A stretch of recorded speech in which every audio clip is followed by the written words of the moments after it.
The sun slowly disappeared behind thick gray clouds, casting a pale and feeble light across the devastated battlefield. Amid the bleak and haunting landscape, Michael knelt on one knee on the cold ground, his eyes scanning cautiously through the lingering mist and smoke. His hand gently rested on the soft, warm fur of Shadow, the brave German shepherd, his comrade, and his most loyal friend. At that moment, Shadow tilted his head, staring intently ahead, his pointed ears alert, catching every faint breath of the battlefield. Shadow wasn't just a typical K9. His sharp amber eyes always carried a depth of understanding, a kind of silent empathy that only creatures capable of unconditional loyalty could express. His coat, a mix of black and dark brown, was smeared with dirt, but the grime did nothing to diminish his nobility. If anything, it only underscored his grit, strength, and unwavering devotion. Michael and Shadow had been through countless missions together, sharing every perilous moment and life-or-death situation. No one could imagine one without the other. More than once, it was Shadow who had pulled Michael back from the jaws of death. He remembered vividly the time Shadow dragged him out of a burning abandoned house. Those eyes, stern yet quietly emotional, as if willing to sacrifice everything to protect him. "Come on, Shadow," Michael whispered, his hand softly patting the dog's neck. Shadow responded by licking his hand gently. A small touch, yet it filled Michael with calm. He knew that no matter the dangers ahead, as long as Shadow was by his side, he had a reason to press forward with strength. Receiving a signal over the radio, Michael stood up and motioned for the team to advance. Shadow moved instantly, his strong and agile body sticking close to Michael's every step. The air thickened with tension. Every breath felt like it could trigger a storm of violence. The Special Ops team pushed deeper into enemy territory, each step shadowed by looming peril. Suddenly, Shadow froze. His body stiffened, ears straight up, eyes locked onto a bush ahead. Michael instantly recognized the signal. He raised his hand to halt the squad. The air turned to ice. Moments later, a sharp, dry sound cracked across the gray sky. "Ambush!" Michael shouted, diving to the ground while pulling his teammates down. A barrage of bullets tore through the air above them, shrieking with deadly force. In that chaotic instant, Shadow lunged forward, strong, decisive. His eyes blazed with fearless resolve, his fur bristling with every bold stride. Swift and precise, Shadow charged the enemy soldier who had his sights on Michael. The enemy fell, but just as Michael called out for Shadow to return, a grenade arced through the air from the other side, headed straight toward him. Time slowed. Michael's breath caught in his chest as he watched the deadly object hurl toward him. But in that split second, a familiar figure surged into view. Shadow. The dog flung himself toward Michael, his powerful body shielding him from the brutal blast and searing heat of the explosion. The sky exploded in white, then collapsed into total darkness. The blast rocked the battlefield. Dust and dirt erupted, smoke engulfing everything. When Michael came to seconds later, his eyes stung and his ears rang with deafening silence. He staggered up, frantically scanning the wreckage for the familiar figure. "Shadow!" he cried, the anguish in his voice echoing across the war zone. But only silence replied. His heart felt crushed in an invisible vice. He stumbled through the ruins, calling for Shadow in desperate panic. But Shadow was gone, swallowed by the merciless battlefield as if he'd never been there. Michael collapsed among the rubble, tears streaming down his face, hands trembling. Gunfire still echoed in the distance, but to him everything had lost meaning. In that cruel haze of smoke and war, Michael knew one thing with piercing clarity. A piece of his soul had vanished with Shadow, and his true battle, the one to reunite with his closest companion, had only just begun. On the other side of the battlefield, amid the lingering ashes and smoke, Shadow slowly struggled to his feet in pain. His body trembled, breath ragged and mixed with soft whimpers.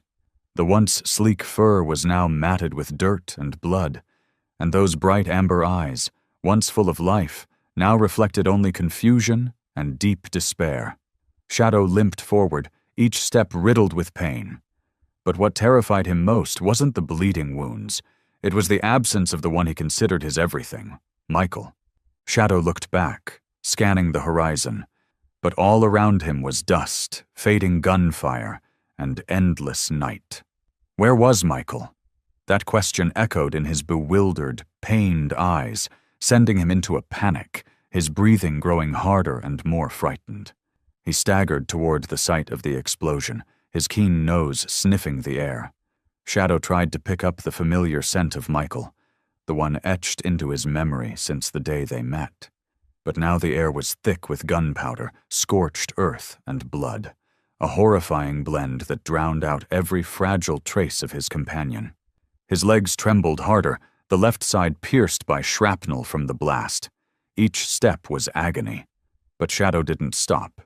He sniffed the area again, then let out a long, mournful howl into the ruined land, a sound soaked with helplessness, confusion, and a desperate plea for Michael to answer.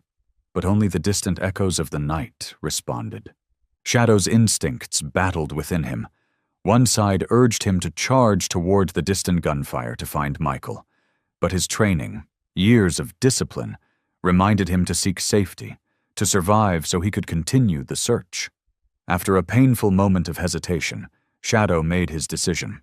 He turned and limped toward the far-off forest, where ancient trees loomed like silent sentinels, a place to rest, recover, and wait for another chance to find Michael. Each step deeper into the dark, cold forest weighed heavier. Strange sounds echoed from the underbrush. An owl's lonely call rang out again and again, making Shadow feel even smaller, more vulnerable, and alone than he had ever felt. When total darkness and silence finally enveloped him, Shadow collapsed beside a weathered tree trunk. He quietly began to lick the wound on his leg, each motion slow, shaking, and filled with pain. His beautiful amber eyes dulled with sorrow.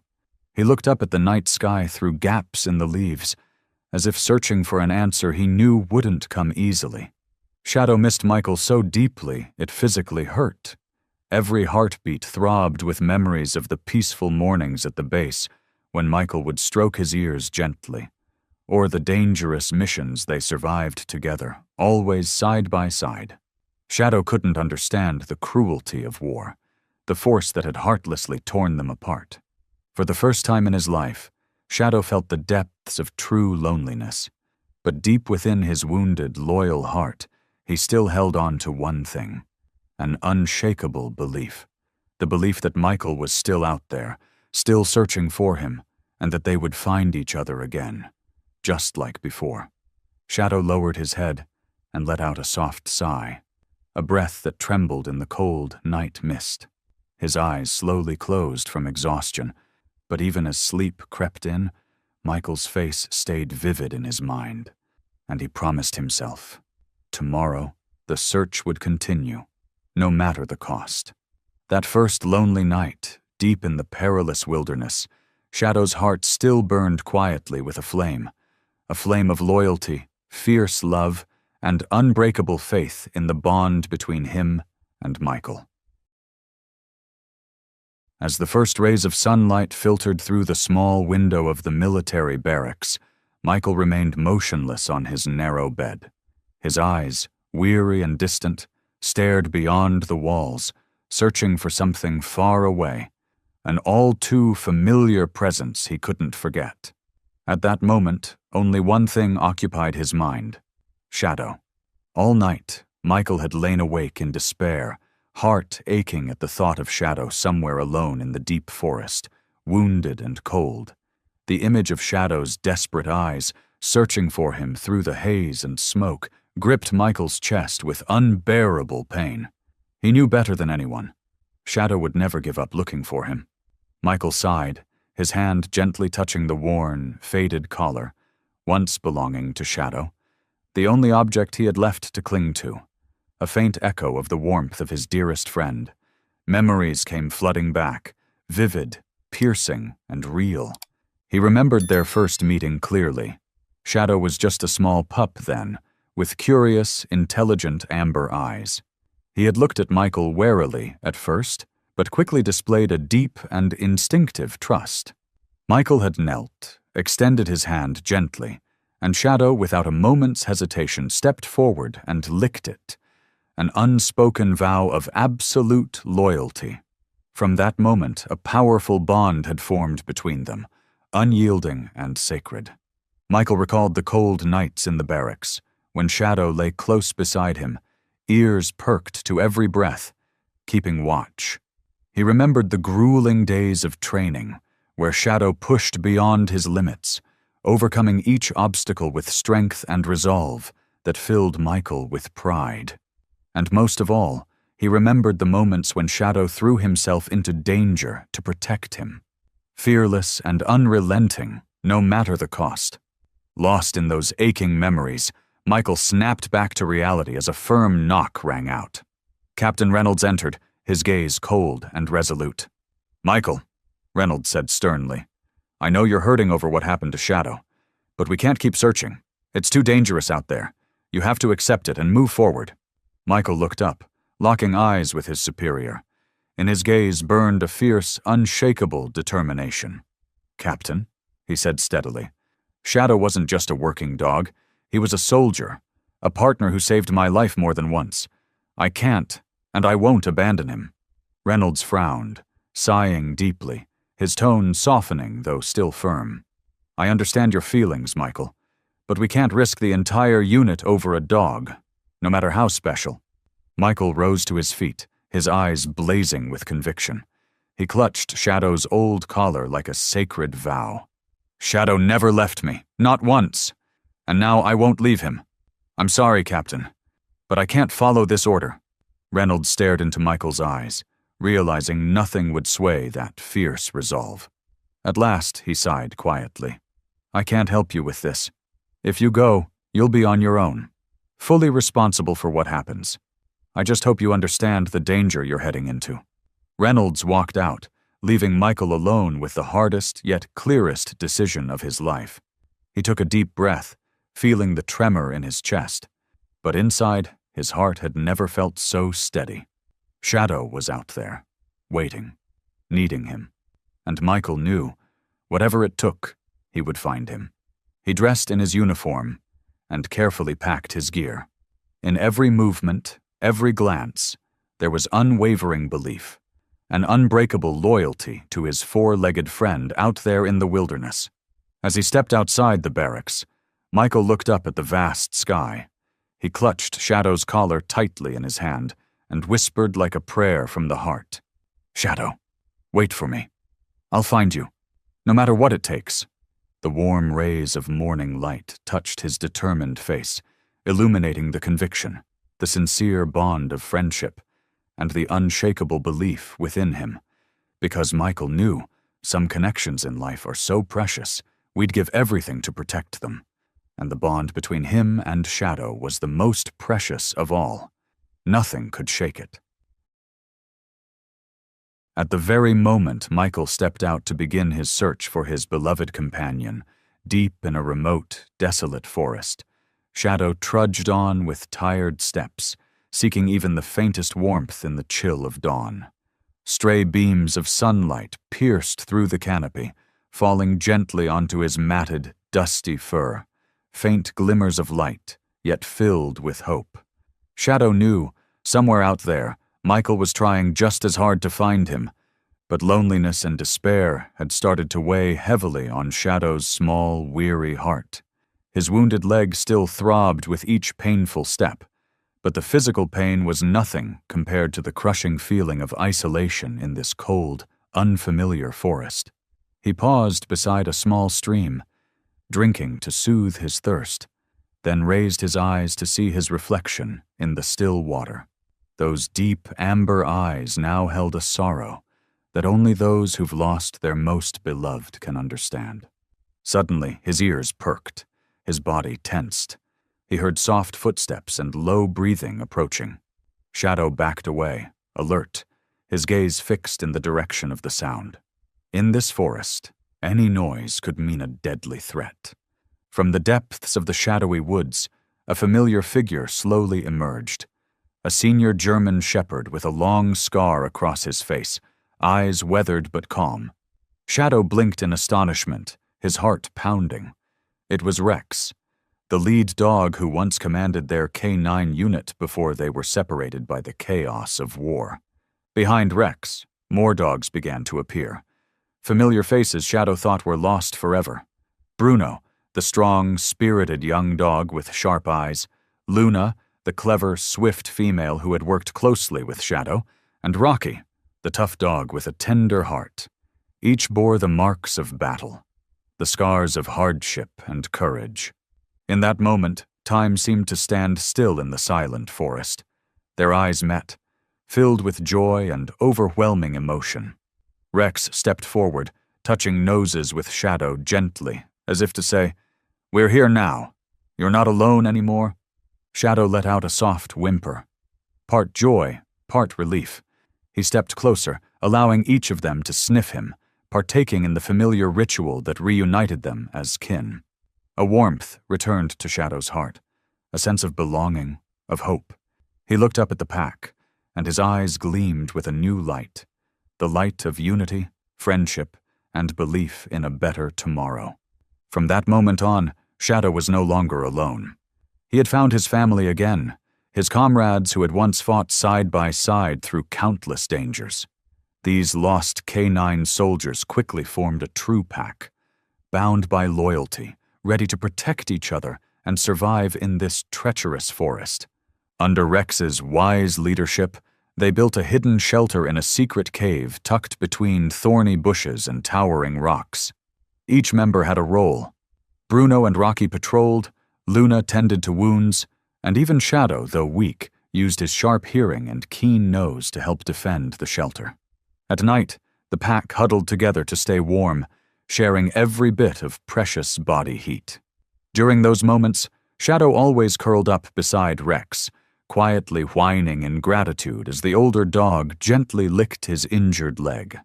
Rex looked at Shadow with warm, reassuring eyes, as if saying, "You're doing great, Shadow. We'll get through this together."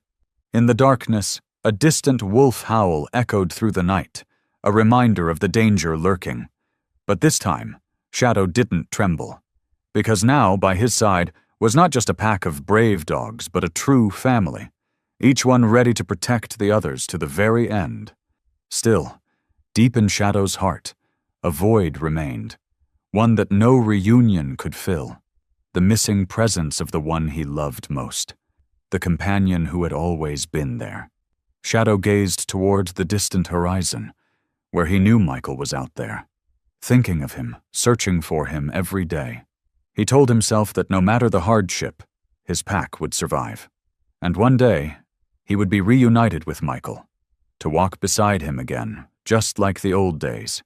Shadow believed it with all his heart, because he knew there was something stronger than anger or fear, the loyalty and love he carried for Michael. Days passed quickly in the forest as Shadow lived among his fellow dogs. Under the caring, affectionate attention of Rex, Luna, and the others, Shadow gradually regained his strength. But there was something new growing inside him, something strange and unfamiliar. It was gentle, yet intense, and deeply confusing. One morning, as golden sunlight filtered through the mist and bathed the forest in a soft glow, Luna approached Shadow. She gently touched her nose to his body. Her eyes sparkled with a quiet, indescribable tenderness, as if she had discovered something precious. Shadow looked at Luna, his amber eyes filled with curiosity. He tilted his head slightly, as though trying to ask a question. Luna didn't speak. She simply pressed her head against his, letting out a soft, contented whimper, a wordless way of conveying a beautiful truth. Yes, Shadow was carrying new life within him, a tiny, precious hope in the middle of the silent, lonely forest. Word quickly spread among the others. Rex, Bruno, and Rocky gathered around Shadow, gently nudging his fur with their noses. It was their way of congratulating, encouraging, and silently pledging to protect him at all costs. Shadow felt warmth spread through his heart. From this moment on, he knew a far greater responsibility rested on his shoulders. But he wasn't afraid. Not with this loyal, strong, and brave pack surrounding him. These were the finest comrades anyone could ask for. But that fragile joy didn't last long. Darkness returned quickly, casting shadows over the ancient forest. The howls of wolves rang out from afar, growing closer and more aggressive, an omen of danger approaching fast. Shadow's body tensed. The instinct to protect the life inside him surged like wildfire. Rex stood by him, calm and steady, his eyes offering reassurance. Soon, silhouettes emerged beneath the faint moonlight. The wolves' eyes glowed in the dark, wild, menacing. Leading them was a massive, gray-furred beast, its eyes glinting with bloodlust. The pack encircled the cave, their attention locked on Shadow, the weakest prey, or so they thought. Immediately, Rex stepped forward, his posture unyielding. Behind him, Bruno and Rocky formed a defense line, determined to let nothing through. Luna stayed pressed close to Shadow, her eyes fierce with resolve, silently vowing to give her life to shield him. The battle began with snarls and threatening growls. The wolves attacked, but the K9 unit held their ground. Rex, experienced and fast, brought down the first wolf that lunged toward Shadow. Bruno and Rocky fought side by side, unrelenting, countering every wave of attack. Growls, yelps, and pained cries rang out, forming a brutal symphony of survival. Shadow's heart clenched as he watched them fight so fiercely for him. These comrades, these friends, put themselves at risk without hesitation. Rex took a deep bite to the shoulder but stayed upright. Bruno and Rocky panted from exhaustion but didn't retreat.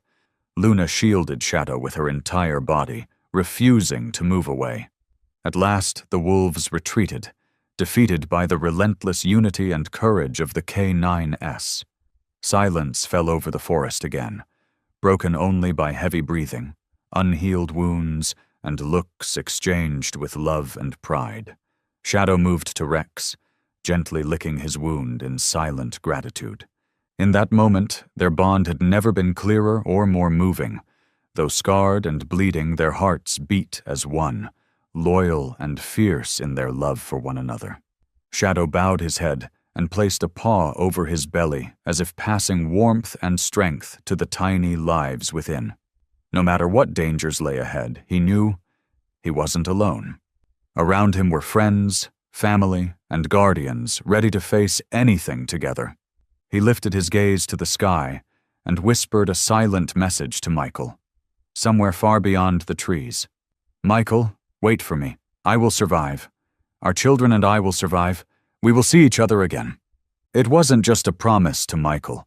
It was a sacred vow to himself, to the lives inside him, and to the K9 pack who had given everything to protect him, with love, loyalty, and unmatched bravery. After a long night filled with blood and howling wolves, the forest fell into an eerie silence. The air itself seemed to hold its breath after the violent battle for survival fought by the silent warriors, the K9 dogs carrying wounds and faith in the dawn. In the heart of a narrow rock crevice, carefully hidden by thick leaves and underbrush, Shadow lay curled up. His breath was heavy, his body trembling with sharp, rhythmic contractions. The noise outside had faded, but in Shadow's tiny world, a different storm was breaking. A storm of life, pushing to enter this world. Luna stood at the entrance, silently keeping watch. She didn't speak, only occasionally glancing back at Shadow with a look of worried tenderness. Rex stood a little farther off, ears alert in the shadows, though his seasoned eyes betrayed a quiet longing. Then, through the cold mist creeping between the rocks, a sound emerged, soft, fragile, but unmistakably the cry of new life. Shadow turned his head and in his eyes bloomed a radiant light. Not joy, exactly, but something even deeper. A primal, sacred instinct. Motherhood.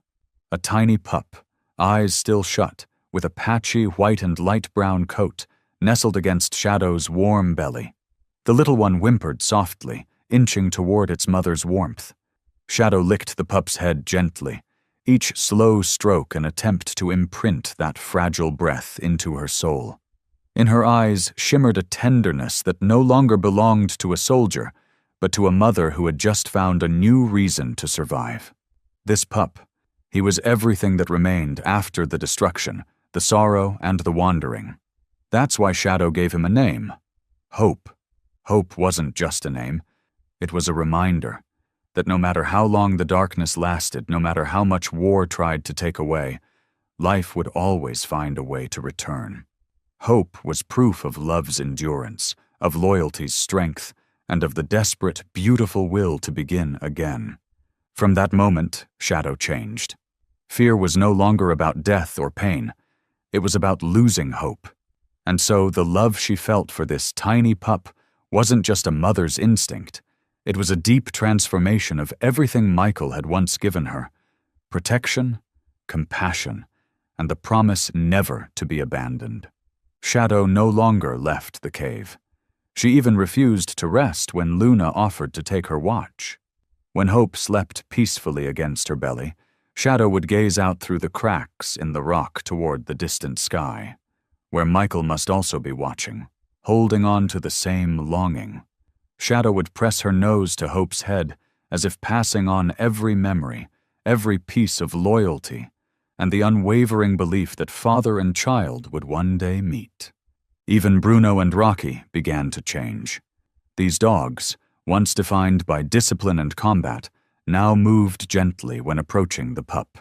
They lay their heads beside Shadow and Hope, made no noise, no sudden moves, every gesture guided by a quiet reverence for the little miracle before them.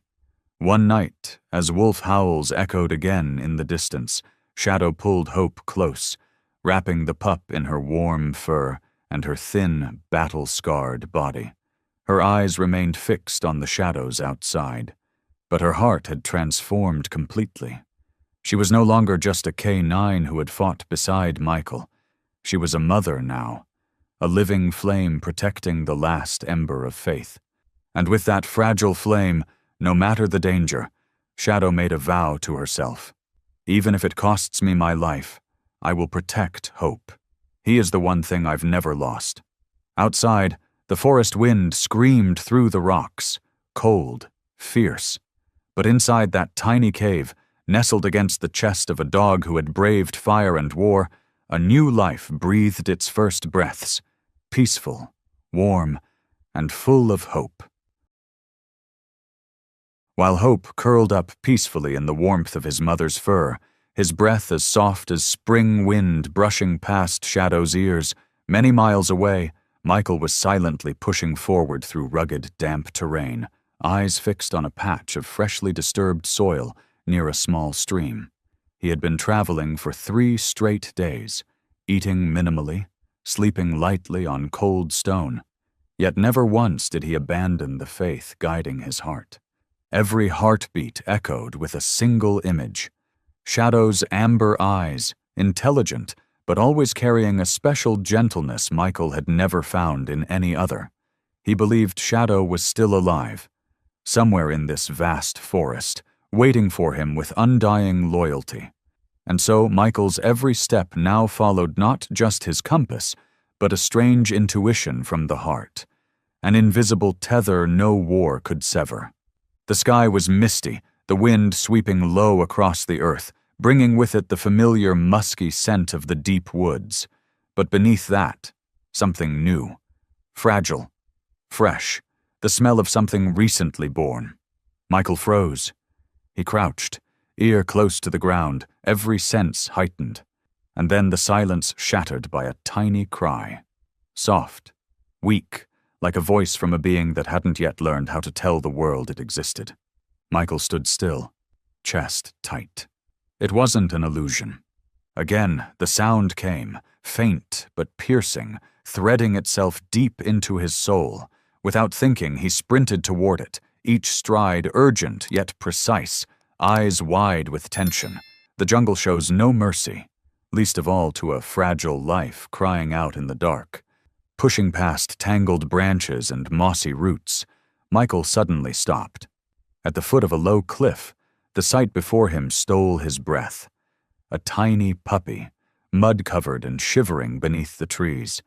It struggled weakly, trying to crawl toward a crevice behind the rocks, but was blocked by a large gray wolf, teeth bared, growling, eyes hungry. Michael didn't think. Instinct, something deeper than reason, kicked in. He charged forward like lightning, unsheathing the only weapon he carried, a military-grade knife. The wolf snarled and spun toward him, growling loudly in warning. But Michael didn't falter. He lunged, slashing across the arc of the beast's attack. The wolf reared back, baring its fangs again, but didn't expect such reckless courage. Michael's eyes burned with unshakable resolve. The struggle lasted seconds. Then, wounded in the leg, the wolf staggered back, growled one last time, and vanished into the brush, leaving behind the sour stench of blood and fear. Michael was gasping, soaked in sweat, but for the first time since losing Shadow, a light returned to his eyes. Slowly he approached the trembling pup beneath the tree canopy, knelt, and extended his hand, gently, as if afraid to damage something so delicate. The pup, though still frightened, didn't retreat. Its large black eyes looked up at Michael, and something in that gaze made his heart clench. It was innocent, scared but strangely familiar. "You are," Michael whispered, lifting the pup with trembling hands, feeling the fragile life pulsing in his palms. And as the first sliver of sunlight broke through the canopy and fell across the pup's tiny brow, Michael saw something that nearly stole his breath again. A marbled coat of brown and white, soft folded ears, and those eyes, the perfect copy of a soul he thought he'd lost forever. "Shadow," he murmured, and as if summoned from memory, that name blurred his vision with tears. "You're Shadow's pup, aren't you?" Hope let out a faint whimper, an innocent yet profound reply. Michael held him against his chest, with the care of someone holding the entire world.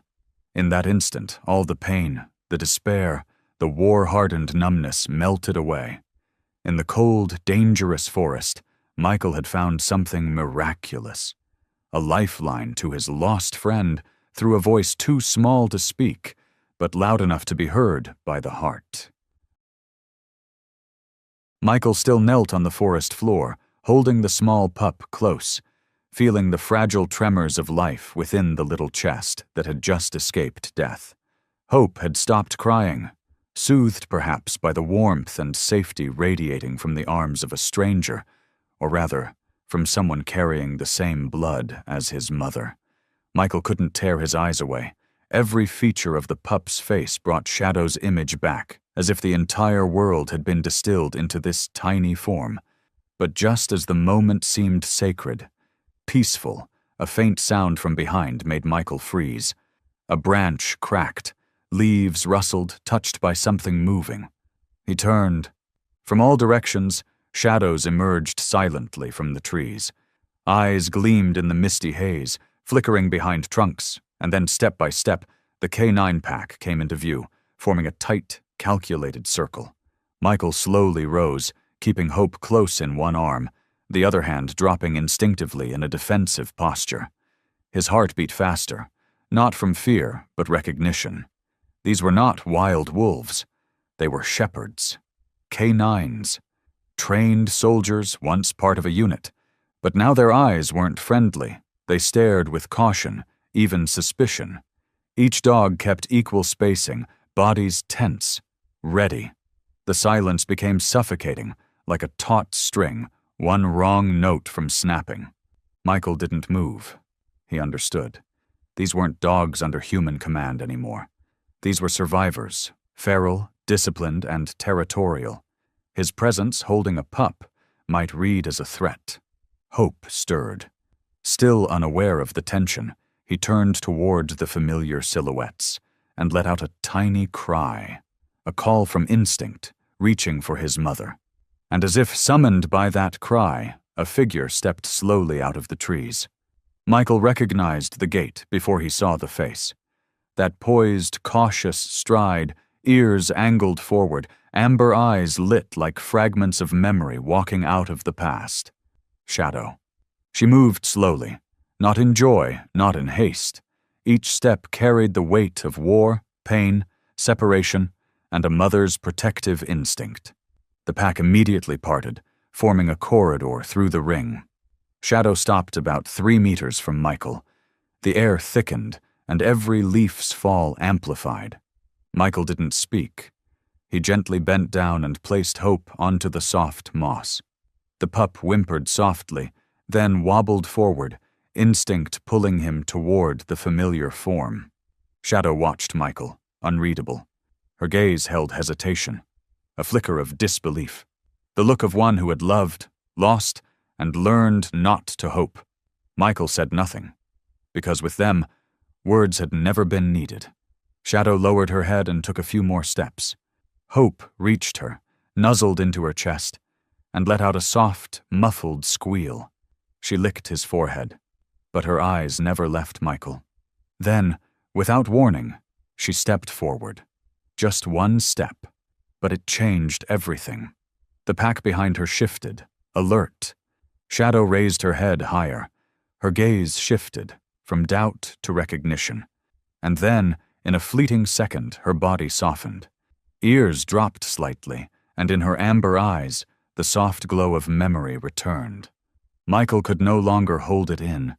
His whispered voice cracked. Shadow. That name.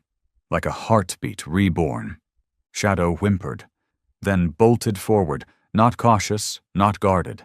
She crashed into him like a flood breaking free. Michael dropped to his knees and wrapped his arms around her. His face was buried in her forest-scented fur, eyes burning. He felt her breath, her trembling, the front paws wrapping around him. A real embrace. The entire pack stood motionless, bearing witness. Not as guards, not as skeptics, but as silent keepers of something sacred, the reunion of two souls never meant to be apart. And in the heart of a forest that had seen too much fire, blood, and howling, silence finally meant peace. Michael had found hope, but more than that, he had found Shadow, the missing piece of his heart. The embrace between Michael and Shadow happened in the sacred silence of the forest, a place that had once witnessed bloodshed, wounds, and separation. But in that moment, it became the meeting point of a bond that neither war, nor time, nor the deep wilderness could break. Michael held Shadow gently, as if afraid the dog would dissolve back into the mist like the last time he saw him. His hand slid into the thick, warm fur that still carried the scent of forest grass and smoke. He leaned his head onto Shadow's back, his shoulders trembling slightly with emotion that had been buried too long. He didn't need anyone to tell him it was Shadow. Only one being in the world could make him feel that kind of peace amidst the chaos of war. Shadow felt it too. He let out a soft whimper, part sob, part release. His front paws clutched Michael, his chest pressing into his shirt, his cold nose brushed against Michael's wrist like a silent whisper. "I'm back. I'm still here." The other dogs in the pack circled them, their eyes shifting from tense to astonished. Bruno, the strong, dark-coated dog who rarely showed emotion, lowered his head. Luna, clever and perceptive, stepped forward quietly and sniffed Michael's coat. A moment later, she gently nuzzled his shoulder, as soft as a breeze. That acceptance spread like a signal through the pack. Rex, the old dog with a scar across his eye, once the leader of the K9 unit, stepped forward, calm and dignified. He stopped right in front of Michael, studying him as if examining something deep within. And then, in a gesture full of solemn respect, he bowed low and touched his forehead to Michael's. Michael didn't move. His heart pounded not from fear, but from understanding.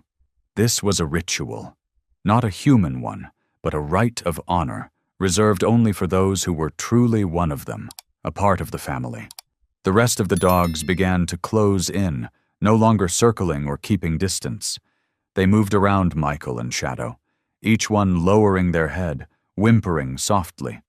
One rested its head on Michael's shoulder, another brushed past Shadow's back with a gentle nudge of the snout, as if welcoming both of them home.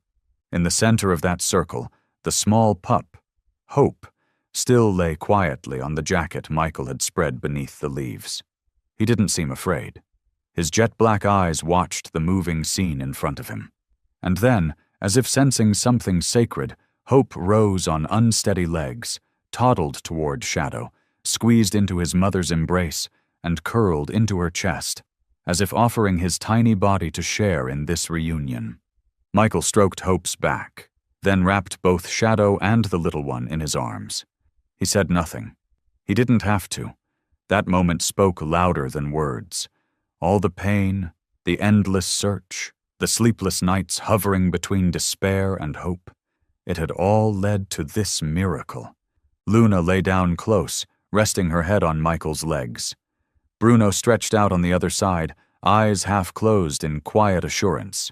Rex turned to face the forest again, eyes alert, posture calm. In their eyes, Michael was no longer a stranger. He was one of them, a long-lost member, now returned. Above them, the sky turned a pale amber. The last rays of sunlight streamed through the leaves, casting patches of golden light across the ground where man and dog huddled together, like threads of fate woven long ago. And in that moment, a moment without words, without noise, without drama, yet more profound than any battlefield scene, Michael knew this truth. He hadn't just found Shadow. He had found a family, a piece of memory, a promise, a new life named Hope, and a circle of loyalty that no force on earth could ever break. As Michael sat among the dogs, feeling the rare calm spreading gently through his chest, he had no idea that these animals, once elite K9 warriors, had survived months in the wild jungle not just by instinct, but by love, discipline, and a sacred sense of camaraderie that humanity itself strives to understand. In that peaceful stillness, Michael caught Rex's gaze, directed toward the distant trees, not a watchful look, but one so deep it seemed to reach back into a faraway moment. That look opened the door to memory, a story not told in words but played out in vivid images etched into the beat of the viewer's heart. The first day after that fateful battle. The forest still choked with smoke and smoldering fire as Rex, bloodied and shrapnel-torn, dragged himself from the front lines. The explosions had faded, but terror still burned in his eyes. He called out endlessly for his teammates. Then, from beneath the fallen leaves, Bruno let out a cry of pain. Rex ran to him, nuzzled the wound on Bruno's leg, then bit down on his uniform collar and pulled him free from the rubble. Hours later, Luna found them, skinny, mud-smeared, ear-torn, but her eyes still bright with life. Rocky wandered in a day after, missing one eye but following the scent and the familiar taste of blood to find his pack. The 4 K9 dogs. No commander, no radio, no retreat path, but they never left each other. The first week in the jungle. No food, no clean water, no medical help. Yet what kept them alive wasn't physical strength. It was the discipline that had become part of them. They split the work. Rex, old and experienced, chose the shelter. Luna scouted for water. Bruno and Rocky took turns standing guard. When one was injured, the rest huddled close to warm him. When one was weak, all food went to him first. Day by day, they didn't live like wild dogs, but like a small unit, still holding formation as they once did in camp. No one ate before the leader. No one slept before finishing their watch. The day Shadow arrived, the rain was pouring. Rex and Bruno were on guard when Luna heard a strange howl, long, broken, weak, and desperate. They found Shadow at the edge of a stream, belly swollen, soaked to the bone, eyes dim with exhaustion. Rex approached, not with dominance, but with the calm of someone who had seen too much loss. Shadow looked up, no whining, no begging, just a look. And in that look was everything they had all endured. It was the strongest bond imaginable. No inspection was needed. They didn't care where she came from or who she had lost. All they knew was that she belonged. From that day, the pack wasn't 4, it was 5. And not long after, it became 6, when Hope let out his first cry in the cold night of the jungle. Hope became the center of the pack. He wasn't just Shadow's pup. He was a living symbol of everything they had lost and what could be rebuilt. Rex taught him to hear distant sounds. Bruno, clumsy as he was, never hesitated to roll around and play with him. Luna even gave up a night's hunt just to lie close to Hope, in case the cold came suddenly. Shadow changed when she became a mother. All her survival instincts, her fight, her vigilance, were now focused on one thing: keeping Hope alive. And the rest of the pack, with no orders and no debate, quietly revolved around her and Hope, like guardians around a nameless throne. One night the wolves came. The scent of Shadow's post-birth blood drove them mad. Rocky had his shoulder torn. Rex was thrown down a rocky slope, but no one retreated. This wasn't just survival, it was protection. And when Hope's howl, small but clear, rang out, every dog, despite bleeding wounds, stood firm, as if nothing in the world could topple those who were guarding life itself. As the memory faded in Michael's mind, he looked at each dog in turn. Every scar, every look, every calm movement was a living testament to the story they would never tell, but that anyone with a heart could feel. He slowly bowed his head and placed a hand on his chest, not in a military salute, but as a quiet thank you for keeping Shadow alive, for giving him a chance to reunite with his family, for showing the world, through loyalty and love, that there is something sacred that must never be lost. Compassion in forms that many assume to be beasts. But amid the thick air of love, where creatures once abandoned by humans had learned to care for and uplift each other in silence, a new threat was creeping in, step by step, through the rustling forest. A danger that didn't howl like wolves didn't bear fangs in the dark, but advanced with heavy boot prints, whispers over walkie-talkies, and the pungent stench of greed soaked in sweat. Not far from the dog's shelter, in a scorched clearing of tall grass, 3 figures came to a halt. One of them crouched down, brushing his fingers over distinct impressions on the damp soil. He squinted against the pale afternoon sun, then gave a slight nod, as if confirming what they had suspected for days. His name was Hunter, not a nickname, but his actual name, one that had marked his life like a curse. Once a military survival instructor with expert tracking skills of both animals and humans, Hunter had left the army after a scandal no one dared to speak of. From there, he had taken the darkest path: poaching. Canine dogs, especially purebred German shepherds with elite training, were rare, high-value merchandise on the black market. With powerful physiques, steady nerves, and lightning reflexes, they were coveted by the rich as status symbols, or by criminal groups seeking 4-legged bodyguards without the hassle of permits. Hunter knew this well, and one day, while tracking antelope, he stumbled upon something he never expected: the clear, consistent imprint of a trained working dog's paw. "No way," he muttered, then waved his 2 partners over.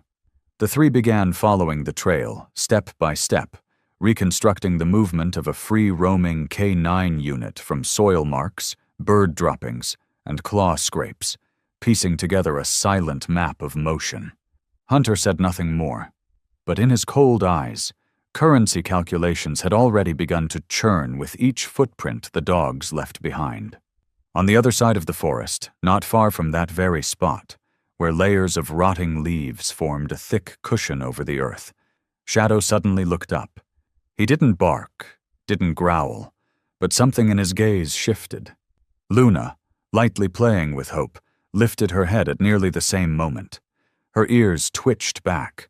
Her eyes scanned westward, where a subtle, unnatural movement whispered through the trees. Rex, still standing guard on the outskirts, froze mid-breath. A small leaf dropped to the ground and flipped in the opposite direction of the wind. No one in the pack spoke, but all of them felt it. Something was approaching. Something that didn't belong to the forest, carried no scent of wild beasts, and uttered no sound of nature. What approached had intent, and that intent was never good. Bruno stepped forward toward Rex. A low growl rumbled from deep in his chest, low enough that only the pack could hear it. He didn't need to say the words, but the message was clear. "We need to be ready." Shadow glanced at Hope. The pup still blinking, confused by the sudden tension in the air. Shadow leaned down, gently licked the top of his head, then nudged him toward a safe hollow in the rocks, the very place Hope had been born. The touch was tender, but firm. The pack swiftly fell into a defensive formation. No barking, no running. Silent and coordinated. Like a seasoned squad, they moved into their designated positions, ingrained through years of training. Every tree, rock, and slope became a vantage point. No commands were needed. Instinct and discipline moved them as one body. Shadow took a low position beside Rex's flank, while Luna arched left to complete a semicircle. Rocky, rarely placed at the front, was assigned to the far edge, where the wind would carry the foreign scent first. Soon enough, it came. The faint odor of smoke, smoked meat, gun oil, and human sweat mixed with socks. None of it belonged here, certainly not to anyone who came with respect. Rex's eyes darkened. Hunter had entered the forest, and the dogs knew this time they weren't up against wolves, but against the greed of man. The same humans who once gave them commands used them as tools, now returning not to rescue, but to capture, to leash, to sell. And they understood one thing. They had to survive, protect each other, and protect Hope, the only living future they had. The next morning, as the forest's thin mist hadn't yet lifted, Michael returned to the temporary base, clothes still muddy, the scent of dog fur clinging to him. He didn't speak to anyone, just kept his head down and walked straight to the command tent. But his silence couldn't hide the weight in his eyes, which was already met by a steely gaze waiting inside, where maps spread across the table and the radio hummed quietly with patrol chatter. Captain Reynolds looked up from a stack of aging files. A man in his 50s, with salt and pepper hair and a weathered stare. He didn't need to ask where Michael had been. Despite decades of war, his eyes betrayed a mix of disappointment and burden. "You left the safe zone without clearance. Again," Reynolds said, his voice weary but firm. "I need to know if that pack of dogs is real." Michael stood upright, eyes unwavering. "They're alive, sir, and not just surviving. They're still a unit. Organized, protective, especially Shadow." Reynolds clenched his hand, knuckles cracking. He walked slowly around the table, choosing his words carefully. "Michael, I understand your bond with Shadow, but this is a war zone, not an animal rescue center. You're a soldier, and those dogs, even if they were once K9, are no longer in service. Do you know how the military deals with animals lost in hostile zones?" Michael didn't answer immediately. He could hear every beat of his own heart. In his mind, images flashed, Shadow shielding Hope with her snout, Luna resting beside Bruno's wounds, and Rex's unwavering gaze of loyalty. Each memory as vivid as a photograph. Reynolds sighed. "You've done good work, but now it's time to fall back in line. My order is this: withdraw from the western forest, don't go back, and do not bring any dogs back with you." That sentence, quiet, calm, but cutting, fell like a silent blade. Enough to snuff out hope in any ordinary soldier, but for Michael, it wasn't the only command he was listening to. He raised his head, voice steady and firm. "You're right, sir. I'm a soldier. But I'm also the only one who understands what Shadow and that pack have done. They didn't abandon us, we left them. And if they're still alive, still fighting, I can't just turn away." Reynolds stared at him for a long moment, trying to decide whether what he saw was recklessness or resolve. But what he found in Michael's eyes was something unshakable: loyalty. "You're defying a direct order, Sergeant." Michael replied without hesitation. "No, sir. I'm following what you taught us. Never leave a comrade behind, even if that comrade has 4 legs." Outside, a light wind stirred the distant forest, where the K9 pack still silently formed a perimeter around Hope. They didn't know someone was risking his career, honor, and military code, all to protect them from the greedy hands closing in. And somewhere in the shadowed jungle, Hunter kept moving closer, not to save, but to capture. Facing humanity's cold indifference, Michael knew he had little time, but he also knew this: he wasn't fighting alone. Right after leaving the command tent, Michael didn't return to the barracks as ordered. In his chest, Captain Reynolds' final words still cut deep like an unhealed wound. "Don't bring any dog back." But to Michael, it wasn't a dog. It was Shadow, a comrade in arms, a confidant, a part of his flesh and blood. He knew he couldn't save the world, but if he could save one loyal soul who once braved death for him, he would not hesitate. Michael sought out Lucas, the quiet companion whose eyes had witnessed war's worst horrors, but who still believed in the last scraps of goodness. When Michael told him Shadow was alive, and with a missing K9 pack, Lucas didn't take more than a breath to respond. "Let's go. We owe them that much." They left camp as the afternoon light dimmed. The winding jungle paths led them deeper into a land that had been a battlefield just weeks earlier. The forest was damp, its grass flattened by paw prints, and broken branches hinting that the dogs had passed through. Lucas examined the terrain and muttered, "They're still in formation, moving in clusters, no chaos." Michael nodded. These weren't strays. They were soldiers, like them. And they remembered discipline, defense, loyalty. But before they could find any clearer signs, the sky changed. Thick black clouds crawled down from the northern mountains, and the wind began to howl unnaturally. Then came the snow, light at first, but stinging cold. Neither of them spoke. They both knew what was coming. An off-season snowstorm, and they were deep in the forest. Within 10 minutes, the snow blanketed the ground. Wind spiraled around them, lashing like steel whips. Michael and Lucas had to crouch low, feeling their way forward in near-zero visibility. Flashlights blurred in the whiteness. Breath turned to ice on their masks. Trees snapped, mud slipped, and every sound warped. "We need shelter!" Lucas shouted over the wind. Michael scanned the landscape, squinting through the icy flurries. Then he saw it, a dark patch of rock at the base of a slope. They trudged toward it, scraping snow away from the entrance. It was a narrow cave, deep enough to shield them. They crawled in, soaked, freezing, fingers numb. The flashlight flickered across the jagged stone. The cave was damp and dark, but it beat dying out there. Lucas unpacked an emergency blanket. Michael peeled off his soaked coat, draping it over a rock to dry. He sat against the wall, panting, eyes fixed outside. Inside his pack was Shadow's old neck scarf, worn, still carrying the scent of earth and forest. It was the last thing he had from their final encounter. He gripped it like a promise. "Do you believe it's still alive?" Lucas asked quietly. Michael didn't look at him, but his voice was firm. If it's Shadow, he didn't give up. And neither will I. Outside, the snow kept falling. No footsteps, no signs of life. Until a bark. Hoarse, distant, breaking the silence like a crack through ice. Michael jolted upright.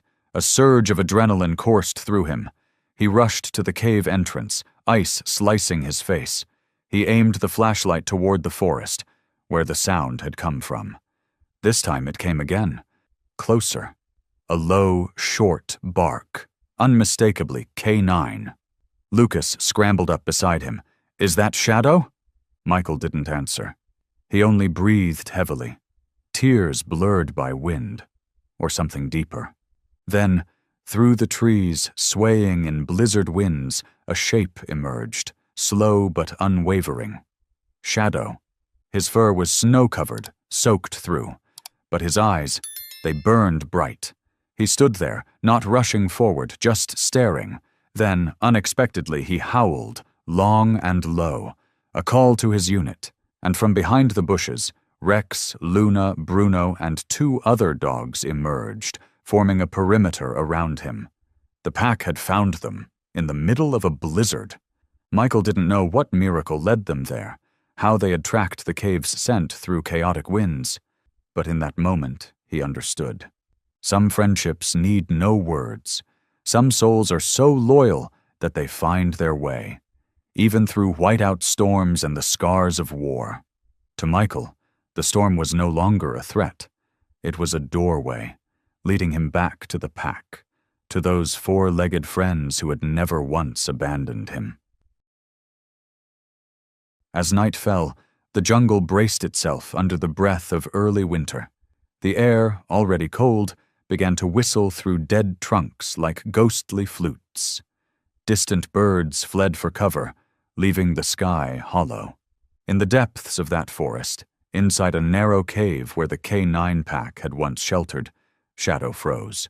She stood still, head slightly lowered, ears perked, as if listening beyond ordinary sound. A gust swept in, scattering thin smoke from the earlier fire they had built. A breath, a reversed wind carrying a familiar scent, faint but unmistakable. Gunpowder, waxed uniform cloth, and human skin. Michael. Shadow immediately lifted her head, sniffing sharply. She turned northward, then howled, not loud, but deep and resonant, a call to assemble. Bruno, the oldest dog, rose first, stepping beside her as if awaiting command.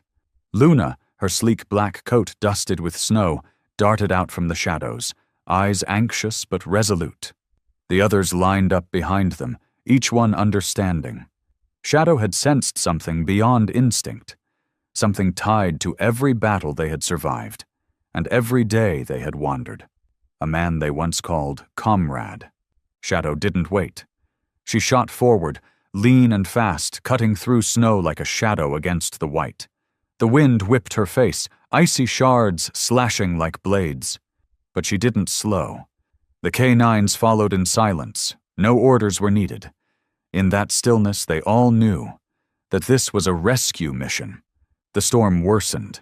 Branches snapped under the snow's weight. The ground turned to sludge.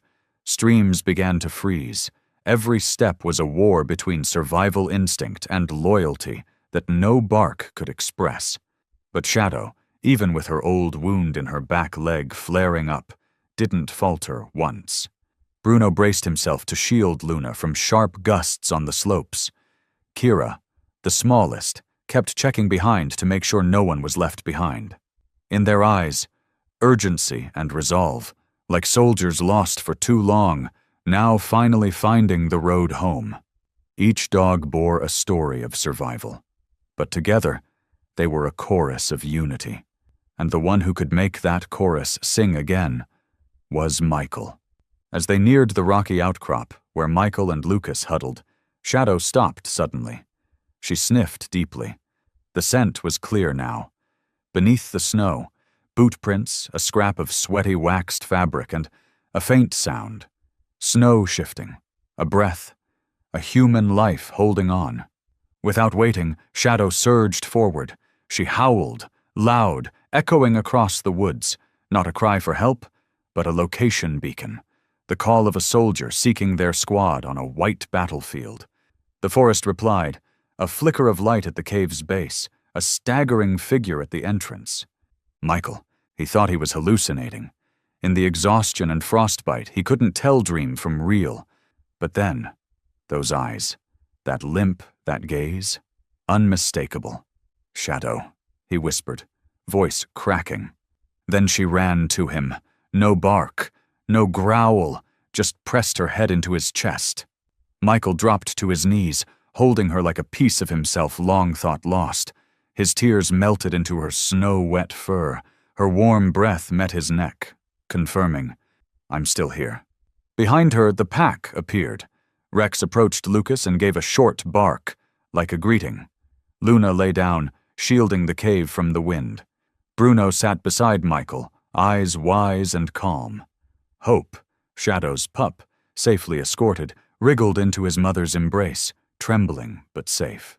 In the eye of the storm, where survival should have meant every man for himself, something else unfolded.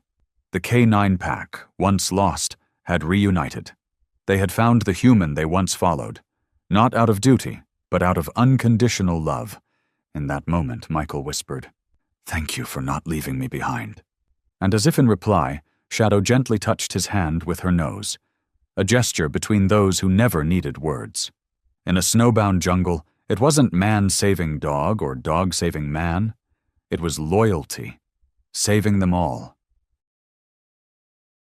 Pale morning light pierced the melting snow, casting cold rays across the jungle still haunted by the storm.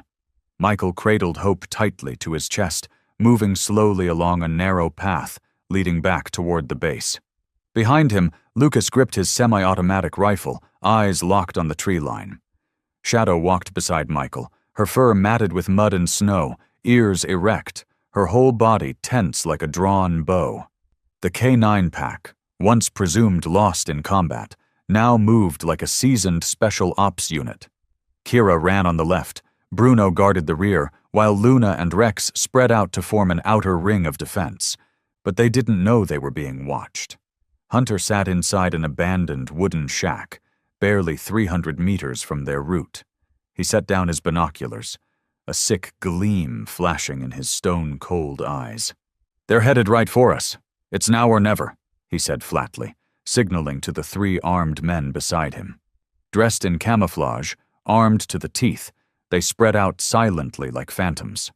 Hunter had once led K9 training units for the military until he was discharged for ethical violations. He had turned war dogs into tools of blood sport, betting on their survival in underground fighting rings. Now, he wanted back what the army had taken from him, absolute control over the most loyal creatures ever bred. A short whistle echoed. The signal. Michael and Lucas froze. Shadow growled low and sharp. The air thickened. An ancient instinct surged in every being that had once stood inches from death. Bang! A gunshot tore through the air. A bullet grazed Lucas's shoulder, slamming into the tree behind. In a flash, the entire group dove to the ground. Hope whimpered in Michael's arms. Shadow shot forward like a black arrow slicing through the trees. Bruno growled. A deep, commanding sound. The pack sprang into combat formation without hesitation. The first assailant went down in seconds. Luna leapt from the underbrush, latching onto his wrist, making him drop his rifle. As he reeled, Bruno slammed into his back, knocking him unconscious. Kira, the smallest but fastest, darted through the trees, biting the second gunman's boot and yanking hard. He stumbled, and she sprang at his throat, growling just inches away. He didn't dare move. Hunter didn't shoot. He wanted Shadow alive. He stepped into the open, arms held out like giving a command to a unit that once obeyed him. "Shadow!" he barked. "You remember me, don't you? I trained you first. I'm your real master." Shadow halted, eyes flaring with fury. A low growl rose from her throat as she stepped forward slowly, not rushing, but burning with focus. Hunter smiled, thinking he had control. He crept closer, hand reaching for the stun gun hidden at his waist. But just as he made his move, Michael shouted, "Shadow, no!" She paused, just long enough for Bruno to charge in. The impact hurled Hunter into a tree. His stun gun clattered to the ground, firing off sparks. Shadow leaped, pinning him down, snarling through clenched teeth. Lucas secured the attackers while Michael, still holding Hope, stood frozen, eyes locked on Shadow. She remained on Hunter's chest, not attacking further, but not letting him move either. Her eyes said it all. "I don't belong to you. I choose my family. Hunter, lying in the snow, blood seeping from his lip, chuckled bitterly. "Dogs don't remember long. They'll turn on you too." Michael stepped forward, knelt beside Shadow, and gently placed his hand on her head. "You're wrong. They remember exactly who stood by them when it mattered." And Shadow never forgot. As the pack regrouped around Michael and Lucas, sunlight broke through the thinning clouds. It cast long shadows of the K9s across the damp forest floor. No words were needed, because in that case, more than life had been protected. Honor, loyalty, and a bond that nothing could break. Cold wind whistled through the bare trees, carrying echoes of a battle just past. The forest felt strangled by a heavy silence. Yet in that misty clearing, Michael's sharp, uneven breaths rang out like war drums in a chest ready to split. Shadow, his most loyal soldier, was falling. Blood soaked her black coat from a wound on her left shoulder. She didn't whimper, didn't beg. She just tried to stand, fighting through sheer will. Every step was a silent negotiation with pain, with death, with the pride that had kept her upright through every battlefield. Michael didn't need to be told. The blood soaking her fur wasn't just sacrifice. It was her final vow. No matter what, I chose to stay. He dropped to his knees, arms wrapping around her neck, pulling her into his chest as gently as he could, as if afraid even a breath too rough might cause her to vanish. Lucas stood behind, wide-eyed and stunned. Hope curled silently in Luna's embrace, not understanding what had just happened, but sensing something profound had shifted. Michael fumbled through his pack, hands trembling, not from cold, but because this was the first time Shadow's life truly hung by a thread. He pulled out the gauze and antiseptic and tried to wrap the wound. Blood soaked through instantly. "Come on, girl," he whispered, voice hoarse. "You still owe me one. From that time you pulled me out of the fire." A flash of memory, Shadow as a pup, sprinting through enemy fire, dragging Michael from the rubble. That was the first time he realized his life had been saved by something more loyal than any human. Now, the roles were reversed, and no order from any superior could make him let go. "Michael!" Lucas shouted. "My temp vital scanner shows a weak pulse, but steady. We need medevac now." "Do it!" Michael said, voice steely. Lucas grabbed the radio. The signal was weak. He climbed a nearby boulder, searching for range. Michael pulled his coat tighter around Shadow. She was shivering, not from the cold, but from blood loss and exhaustion. The K9s stood guard, forming a silent ring. Kira curled beside Hope, gently licking his ear as if to say, "It's okay." Bruno didn't move, watching Shadow with ears rigid, as if awaiting an order no one had given. A low growl rolled in from deep within the forest. The wolves were still out there. Lucas looked at Michael, anxious. "If medevac doesn't make it—" Michael cut him off. "I'll carry her back myself. You'll never make it through the forest at night." "Then I'll crawl." His voice was like granite. Then, Shadow opened her eyes, weak but clear. She licked Michael's wrist and nestled into his chest. It wasn't language, but he understood. A thank you, and goodbye. Then came the thump of rotor blades, distant but approaching fast. The howl of a rescue chopper ripped through the air, a final promise breaking through silence. It landed in the clearing, searchlights streaking through the snow. Medics leaped out, carrying stretchers and gear. Michael stepped forward, carrying Shadow like a child, handing her off with eyes filled not just with sorrow, but resolve. "She's a soldier," he said, "a comrade, and she saved my life. Please save hers." The K9 pack stood at attention, lights catching their eyes, not the eyes of beasts, but of soldiers watching a comrade be taken behind the lines. Lucas turned, voice thick. "If anyone ever doubted whether dogs had hearts, I think today. We got our answer." Michael didn't answer. He just looked up, watching the helicopter slowly rise, carrying with it a fragile hope. The rotor wash sent snow flying, blurring the silhouette of Shadow from view. But in his heart, and in the hearts of all who witnessed it, the image of Shadow, brave, silent, and magnificent, would be forever etched as a symbol of sacrifice, loyalty, and a love too deep for words. The bitter wind still lashed the forest behind them, a cold echo of a battle not yet faded. Across snow churned by blood and paw prints, Michael walked with his head bowed, carrying Shadow in his arms, as though holding both the past and a promise not yet fulfilled. She lay motionless, her black fur soaked in blood and snow, but her ears still folded with that defiant crease, as if even in unconsciousness, Shadow hadn't abandoned her role as protector. Hope, her pup, was wrapped tightly in Lucas's coat. His wide brown eyes followed his mother, not with innocence, but with a quiet understanding, as if he had grown older overnight. When the military truck rumbled out of the deep woods, the remaining dogs flanked it without hesitation. Bruno took the lead, eyes sweeping side to side. Kira kept to the rear, reluctant to lose sight of anyone again. The K9 pack didn't need orders. They didn't need leashes. They moved by instinct, by a loyalty that could neither be taught nor forced. Michael glanced through the rear window, watching their determined strides, his vision blurring, not from the cold, but from the swell of emotion rising inside him.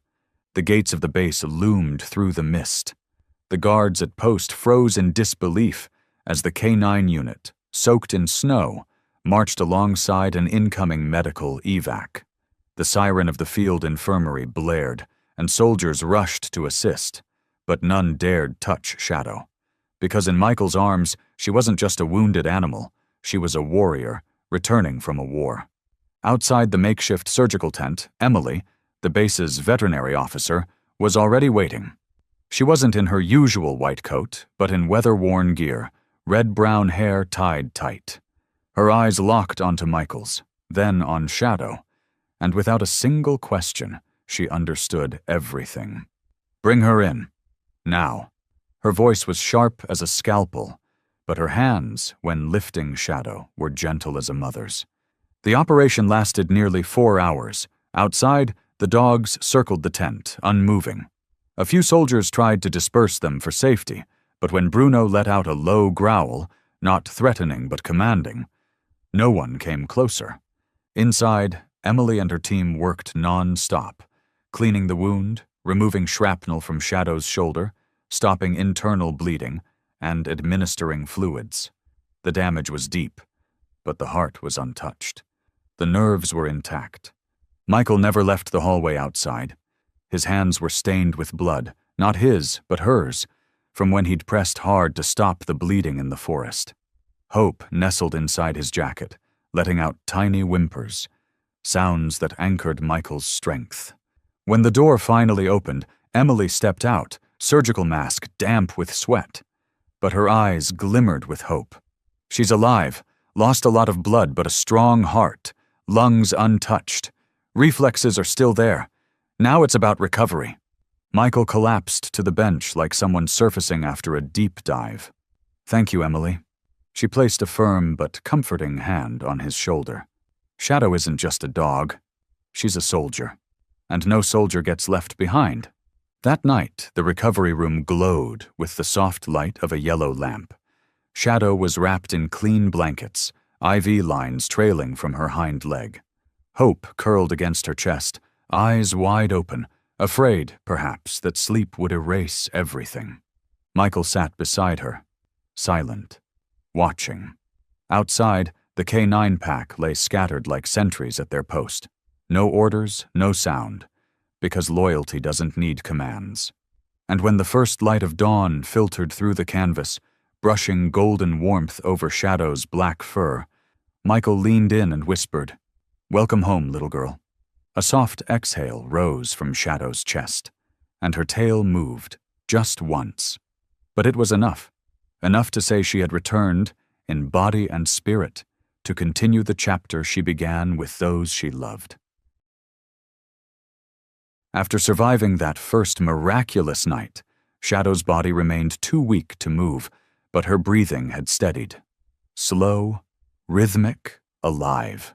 In the stillness of the infirmary tent, Hope lay pressed against her, tiny but surprisingly strong. Somehow, instinct told him his mother's life now depended not just on medicine, but on closeness, warmth, on connection. Michael stayed there, not leaving for a moment. Though nurses urged him to rest, he refused, choosing instead to remain by her side every night. He wiped the sweat from her forehead during fevers, changed IV bags, and whispered old stories as if she were listening. And somehow, Michael believed she was, even with eyes shut beneath gauze. The first few days were relentless. On the third morning, Shadow coughed and began bleeding again. Emily had to perform an emergency procedure right there to stop it. The next day, her body temperature plummeted from prolonged blood loss and exposure. Michael climbed under the blanket with her, wrapping her against his chest, sharing his body heat like in the bitter frontline drills of years past. "You're not leaving me," he murmured, forehead resting on hers. "Not now. Not when I just got you back." By the second week, the first signs of recovery emerged. Shadow's ears twitched when Hope whimpered. She blinked slowly when Michael called her name. And one quiet afternoon, when he gently placed a hand on her front paw and whispered, "Shadow, if you hear me, squeeze!" She did, just barely, but it was real, and it sent a tear down his cheek before he realized he was crying. The entire base seemed to slow with every update. Soldiers paused outside the medical tent. The dogs, especially Bruno and Kira, sat at the entrance every morning, never crossing in, but never leaving either. It became a silent ritual, as if the whole camp was breathing in sync with a warrior fighting her way back. Emily monitored every change, not just as a vet, but as someone who had lived side by side with these K9S. One day she handed Michael a blood report and quietly said, "I've seen many close calls, but Shadow? She's not surviving because of the drugs. She's surviving because someone's waiting for her." Michael didn't reply, but the look he gave Shadow, it wasn't the gaze of a handler or a soldier. It was the look of a soul that had known loss, had wandered alone, and now found something worth anchoring to. On day 17, Shadow stood, slowly, unsteadily. But when Hope ran to her and buried his face in her chest, her tail wagged, not from reflex, but with intent, with life. Michael laughed for the first time in weeks. It came with tears, uncontainable, unapologetic. The bond between human and dog, in a war zone of all places, had stretched far beyond words. Through needles and frost and silence they hadn't let go. They had chosen to stay, to survive, to heal together. And on the 21st day, as Michael stepped out of the infirmary exhausted but at peace, the sunset painted the sky a fierce red over the clearing where the dogs played with Hope.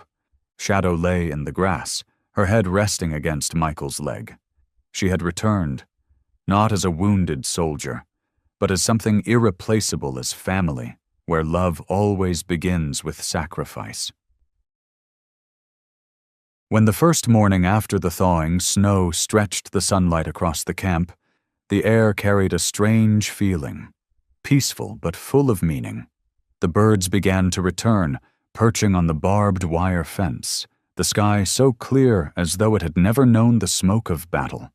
In the small yard behind the medical station, Shadow lay on the grass, the sunlight shining on her dark coat, now dry and soft again.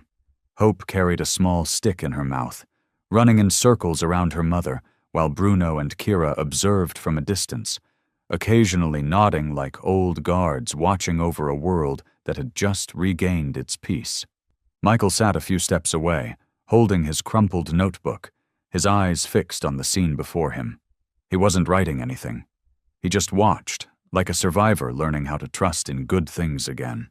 And then, the unexpected happened. The door to the command room swung open, and Captain Reynolds stepped out, still in his neat uniform but no longer as rigid as before. He slowly walked up, without orders, without authority, but as a man truly facing his conscience. He stopped next to Michael, standing still for a long moment. Then, in a hoarse voice, he said, "You were right, Michael, and I was wrong." Michael looked up, surprise showing on his face. "I used to think that dogs, no matter how well trained, were just tools. But what Shadow and the K9 unit just did, they're not just loyal. They have hearts, they have a team spirit.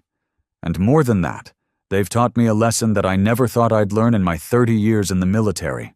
Reynolds then turned, looking towards the dogs, where Hope was trying to climb onto Shadow's back like a playful child.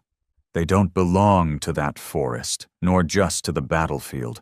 They belong to the people who have seen them as teammates, as part of their blood and flesh." He stepped forward, knelt slightly, and extended his hand, not commanding but offering. And what stunned all the guards outside was when Shadow gently stepped forward, placing her head on his hand, a silent act of forgiveness, no words needed. At the same time, another relationship was being healed. Lucas, who had once disagreed sharply with Michael, stood at the edge of the yard, silently watching everything. His boots were still muddy from the morning shift, his eyes a little unsure, but when Hope suddenly ran toward him, licking his pant leg and looking up, Lucas smiled. A smile that was no longer the cold expression of a soldier, but the relief of someone who had just shed the heavy burden he had carried through the days of conflict. Michael stepped forward. No one spoke immediately, but then Lucas broke the silence. "I doubted you, and Shadow. But if it weren't for her, I wouldn't have made it back from that snow cave. I owe you, and I owe her." Michael nodded without reproach. He simply said, "We don't owe each other anything. We survived together." The K9 unit stood in a circle around the two soldiers. No barking, no sudden movements, just silent witnesses. They had fought, lost, and become separated, but now every thread of connection was being mended through these moments that seemed impossible. As the sun climbed higher, its light shone through Shadow's back, casting a long shadow on the gravelly ground. And in Hope's eyes, reflecting the image of the two soldiers standing side by side, surrounded by the dogs, there was something that transcended the boundaries of species and rank. It was called faith. That morning, the ceremony grounds of the military base looked as if they were carved from light. The sky was clear, not a cloud in sight, as if nature itself had chosen to remain silent to witness the sacred event about to unfold. The national flag waved proudly at the top of a tall pole, casting its long shadow over the rows of soldiers sitting neatly below, not just as spectators, but as witnesses to a milestone that had never occurred in the unit's history. Michael stood on the edge of the field, dressed in formal attire, but with a face that was simple and full of emotion. Beside him was Shadow, the K9 dog with bright eyes and a steady gait, fully recovered from the struggles of her injuries. She no longer had the fierce look of a warrior dog, but the quiet demeanor of one who had weathered the storm, returned without needing to boast. Behind Shadow were the other K9 dogs, Bruno, Kira, Rex, Ghost, and the youngest, Hope. They walked in formation, naturally and orderly, without leashes, without orders, just eyes forward and steps in unison, as if they were participating in a sacred ceremony meant just for them. On the podium, Captain Reynolds appeared. No longer the stiff, cold man he once was. Today he stood there with a softened gaze, holding the official commendation from the command headquarters. But when he spoke, he disregarded military language, using a calm, very human tone. "Today we're not just holding a ceremony of commendation.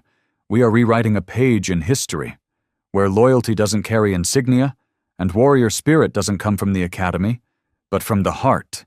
The hall was completely silent. No noise. No one dared to interrupt his words.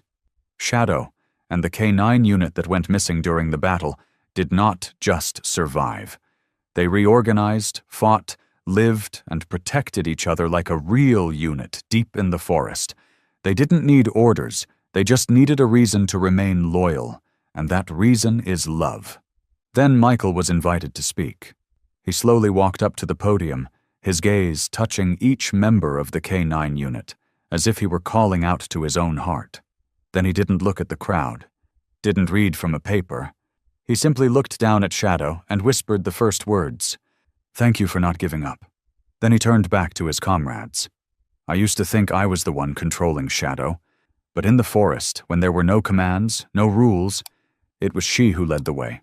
With instinct, with determination, and with unconditional love.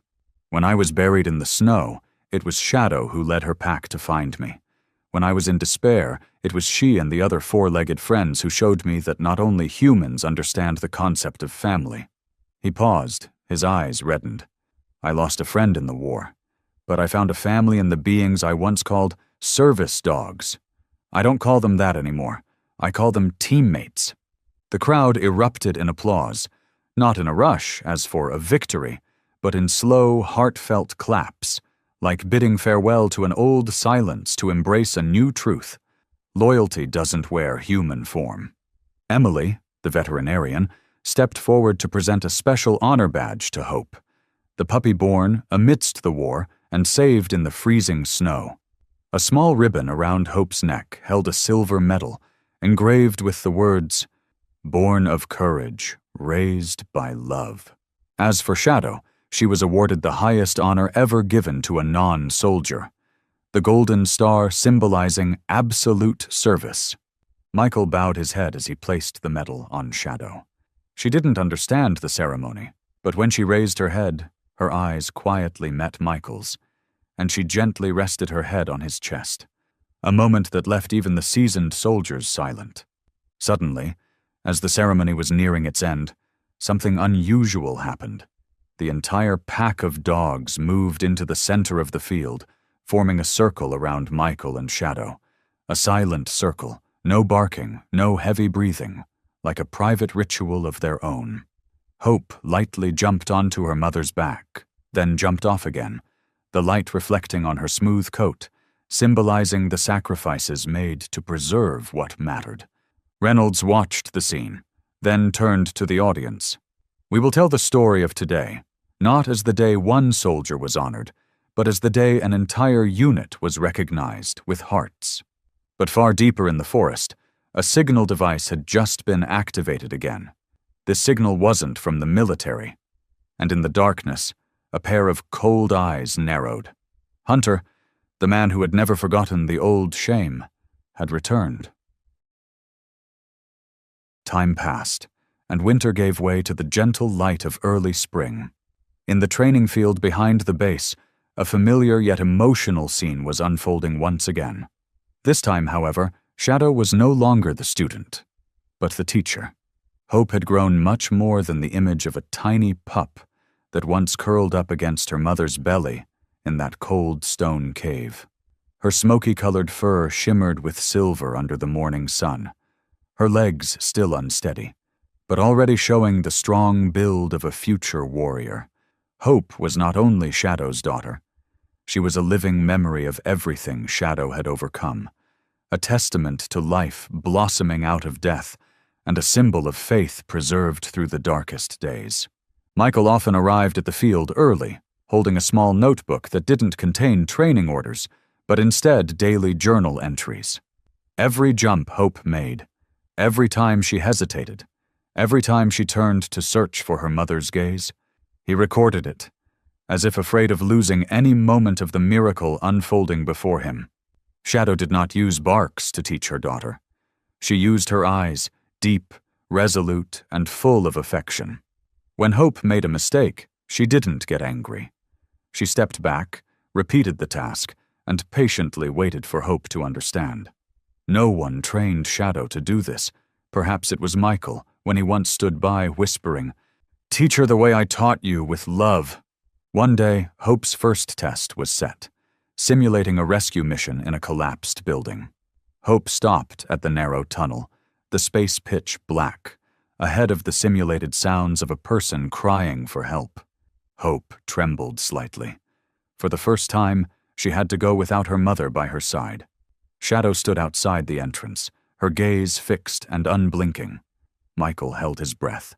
Then, Hope slowly lifted a paw, but didn't turn back. She sniffed, crawled low, and then barked 3 loud times. The signal was correct. Michael shouted first, Lucas clapped, and Emily laughed out loud. But Shadow didn't move. It wasn't until Hope returned and ran into her mother's embrace that Shadow lowered her head, gently touching her daughter's forehead with her nose, a soft and proud gesture. Later, Emily spoke to Michael at the medical station. You know, Hope's eyes are just like Shadow's, but the way she lifts her head is just like yours. Michael chuckled. No, she's more than both of us. She's hope distilled from loss, something that can't be trained. It can only be born from love and survival. And then, news about Hope began to spread. Soldiers visited the training field every day, not to watch a dog practice, but to witness life, loyalty, and the rebirth of faith. They called Hope the Little Warrior, even though she hadn't officially been named a K9 yet. Shadow didn't feel jealous. She knew she was stepping back. And when Michael placed his hand on her head and whispered, "You can rest now," Shadow turned away and sat quietly on a bench, watching Hope train, as if the world had finally returned to its rightful place. Yet no one knew that at the edge of the forest, an old Shadow still waited. Hunter, his face now marked with a long scar cutting through his left cheek, silently watched through binoculars. Beside him was a strange dog, large, with coarse gray fur, eyes devoid of any light. Not a K9, but something raised in hatred. He watched Hope running through obstacles and muttered to himself, "Hope, huh? I'll turn her into the final pain for all of you." That evening, the sky was windless. The late sunlight filtered through a frosted glass, casting a soft golden light over everything, from the vine-covered fence around the base to the grassy field where Hope was playing, occasionally glancing around to search for her mother. Shadow lay a few meters away, her body stretched out, but her eyes never left her daughter. No unnecessary movements, no growls, just the quiet presence of a warrior who had been through it all. Now, a mother. Michael stood there, hands in his pockets, his head slightly bowed as if listening to a heartbeat that wasn't visible. Not long ago, he had held Shadow in the middle of a snowstorm, her body soaked, her eyes fading, but still trying to crawl to him. And today, Shadow lay there, peaceful and unscathed. But Michael's heart unexpectedly ached, not from loss, but from something he had never dared face before. He no longer wanted to live alone. And the person he thought of was none other than Emily. Emily, the veterinarian with a gentle smile, but eyes so deep they seemed to read every wound. When Shadow was brought back to the base, she was the first to bandage, stitch up wounds, and administer fluids throughout the night. She didn't speak much, but every movement was precise and gentle. Once, when Michael quietly held his hand over a droplet of blood oozing from Shadow's belly, Emily didn't look at him. She simply said, "She doesn't need you to be strong, just don't let go." At that time, Michael didn't know what to say, but those words stayed with him, lingering longer than the sound of bombs he'd heard on the battlefield. From that day, Emily was no longer just a soldier with a medical duty. She had become part of Hope's training, part of every meal shared with the K9 unit, and in the silent gazes that Shadow gave her like a fellow being. Michael began visiting the veterinary station more frequently. At first, it was to ask about Shadow, then about Hope, but soon there was no specific reason. He just wanted to see her. He wanted to hear her soft voice among the barks and the wind. One time, Emily smiled, something she rarely did out loud, when Michael awkwardly tried to give Hope goat's milk but forgot to open the cap. He blushed, embarrassed, but she didn't laugh at him. She only said, "You're brave like that, yet you're shy over small things. That means your heart hasn't died." That evening, when Hope jumped over the longest obstacle in the training field for the first time, Michael suddenly realized that every beautiful moment over the past time had Emily by his side. It wasn't just her. It was how she made him feel like he didn't have to pretend to be strong, didn't have to be a hero, just a regular man, allowed to be weak, allowed to love. and he made a decision. The next day, he opened an old metal box he used to take on missions. Inside were weathered letters, a faded soldier's scarf, and a brown leather cord with an unused silver clasp. He took it, threaded a small ring through it, the ring he had bought years ago, then kept it because he never thought there would be anyone he'd want to give it to. That afternoon, while Hope was busy chasing butterflies and Shadow lay drowsing under the tree's shade, Michael went to find Emily. She was watering the vegetable garden behind the medical station, a small corner unnoticed by many, but full of life. He approached, saying nothing, simply offering the leather cord with the ring toward her. Emily turned, her hands still wet. She looked at the ring for a long time, then looked into Michael's eyes. "Are you sure?" she asked softly, almost whispering. Michael nodded. "I'm not sure about many things in life, but I know one thing. If anyone can walk with me through both war and peace, it's you." Emily didn't answer with words. She reached out, took the cord, and placed it around her neck, a quiet, gentle acceptance. As they walked toward Hope and Shadow, Michael instinctively bent down and called, "Shadow." The dog opened her eyes, stood slowly, and walked over. Emily crouched and gently petted her head, while Michael knelt and carefully embraced them both. Our family is complete. That evening, the entire base was bathed in the orange of sunset. Soldiers passing by saw Hope nestled between two figures leaning on each other. Beside them, Shadow lay like an old guard, resting after a lifetime of battle. No one said anything, but everyone knew that in the harshest of places, there were loves born not from romance, but from trust and loyalty. And as everything seemed to be nearing a peaceful end, behind the trees at the edge of the base, a pair of eyes watched, hidden, cold. Hunter had not disappeared, and he wasn't alone. Since that evening when Emily gently accepted the ring on the leather cord, everything in Michael's heart seemed to find its way. The wounds he carried from the battlefield, not just on his body but in his soul, now had a place to heal. And Shadow, along with Hope, had been the bridge for that healing. He knew the time had come to make a significant decision, to leave the military and start a new journey. The following morning, as the sunlight streamed through the veterinary station window, Michael walked into the command office and submitted his resignation. Captain Reynolds studied him for a long moment, saying nothing. Then he nodded slightly, shook Michael's hand firmly, and said in a hoarse voice, "You've completed more than a mission, Michael. Now it's time to choose what you truly believe in." On the way back, Michael picked up the radio and called Lucas. "I've got an idea, and I want you to be the first to hear it."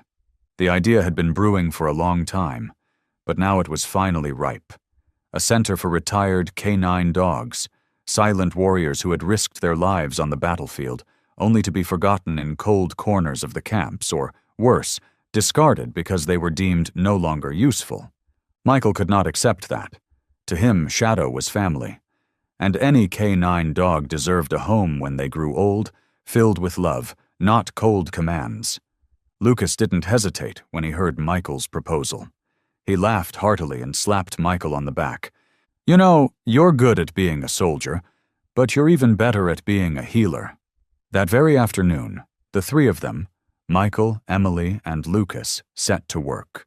The first design was drawn on the ground with twigs and stones. A large plot of land at the edge of the old base was chosen as the starting point. Emily suggested adding a specialized medical care facility, and Lucas volunteered to handle rehabilitation training for dogs suffering from trauma. Hope, now older, ran after her mother and the other dogs, but always turned her head to look for Michael. She was the living inspiration for the meaning of the center, a symbol of continuity, a new generation born from loss but free from the weight of hatred. Shadow was no longer a lone warrior. She had become the big sister in the pack. The first canine dogs accepted into the center came from various places, each carrying its own story and its scars. But when they encountered Shadow's calm gaze and steady steps, they slowly calmed down. No words were needed. Her presence alone was enough to make them feel like they were home. In a warm corner of the kennel, made from recycled pine wood, Emily placed the first sign: Shadows Rest, where warriors rest in peace and love. The preparations for the center's inauguration were full of life. Lucas carrying bricks, sweat dripping down but still joking, Emily with dirt on her hands, her smile never fading, while Michael stood in the middle of the yard, watching every movement, every bark, every glance of the dogs as if listening to a melody only he could hear. Hope carried a stick in her mouth, running around as if trying to help, while Shadow stood silently watching, her eyes soft with pride. That evening, as they gathered around the first large bonfire at the center, Michael stood up, looked around, and then spoke slowly, but with deep emotion. We fought to survive, but starting today we fight for these beings to live as they deserve, with dignity, with love, and with a home. This is not a project, this is family. No one clapped, but everyone stood up, and the dogs, seemingly sensing something sacred, howled in a deep, silent sound that resonated in their hearts. And from the darkness of the forest at the edge of the center, the cold eyes of Hunter reappeared, no longer driven by profit, but by hatred. He could not accept a world where dogs were called family, and this time he would not come alone. When the first rays of morning sunlight filtered through the trees, shining down on the land that a year ago was an unknown border between the forest and the old base, it now burst with life. Above the wooden gate was the carved inscription, Shadow's Center, where the final warriors rest in love, with little flags fluttering gently in the breeze, carrying the first greeting of a place built on trust, love, and unspoken loss. Michael stood before the rows of people gathered, in his neat military uniform, not to perform a duty, but to share a journey his heart had never let go of. Beside him stood Shadow, now matured, her fur glistening silver at the tips of her ears, but her gaze still sharp and calm as ever. Hope sat between her mother's legs, her head held high in pride, her eyes burning with a fierce will to live. Behind them, the canine dogs who had once been their comrades, some with one eye, others limping, and some who had once suffered severe trauma, now rested peacefully beside wildflowers, their collars with their names glinting in the sun. Today was their day, not to train, not to go to war, but to be honored. Michael stepped up to the small podium, his voice deep but clear. Someone once asked me, why choose to leave the military to care for animals that no longer can fight? I didn't answer right away, because I wanted to wait for today. He bent down and petted Shadow's head before turning to face the crowd. When I was lying on the battlefield, it was she who shielded me. When I collapsed from losing my way, it was her bark that brought me back. And when I nearly lost faith in humanity, it was Shadow's eyes, and then Hope's, her daughter, that showed me that sometimes the noblest things aren't in words, but in silent loyalty. The crowd was silent, not merely because of emotion, but because they felt something deeply, something that reached a place inside them where connections had once been, where they had been lost, where they regretted and longed to heal. Emily stood among the audience, her hand placed over her heart as if to hold back the rising emotions. Lucas smiled, tears silently streaming as he saw a Michael who was no longer the lonely soldier, but the guide for the beings that had once been forgotten. After the speech, something unexpected happened. Michael signaled, and the side gate opened. A procession entered, veterans who had once fought side by side with the canine dogs. Many leaned on canes, some in wheelchairs, but when they neared the dogs, those that had saved them in their darkest hours, no words were needed, just a look exchanged, followed by choked sobs. An old man shakily sat down, reaching out to a blind, black-furred dog. The dog barked softly, then rushed to bury its head in his chest. "Bruno!" the man gasped. And just like that, the empty spaces in their hearts were filled. No explanation is needed. The ceremony closed with a special ritual. Michael placed a small wooden medal around Shadow's neck, engraved with the word trust. He whispered in her ear, "Thank you for never giving up." The dog didn't bark, didn't move. She simply pressed her head into his hand. Hope barked softly, jumping up as if trying to touch the medal. And in that moment, the three of them, Michael, Shadow, and Hope, felt like a true family. As the ceremony ended, the sunset stretched across the field where the old dogs lay sleeping peacefully. People saw Michael sitting among the pack, gently stroking each one's head. No title, no insignia, but perhaps he had never been so majestic. And on the sign by the center's gate, a new inscription was carved into the stone. Love doesn't need language, just loyalty and courage that never leaves. As Shadow rested her head next to Michael in the final sunset of the film, and Hope lay curled up in the arms of those who had once been warriors, we didn't just witness a touching story about dogs and humans. We saw a living testament to loyalty, sacrifice, and love that transcends all boundaries. Have you ever experienced a friendship so deep that you were willing to give up everything just to be together? If Michael, Shadow, and Hope's story touched your heart, don't forget to like and share to spread this human message to many other hearts. Subscribe to the channel so you don't miss the next stories, where courage is written by 4 paws and a heart that never betrays.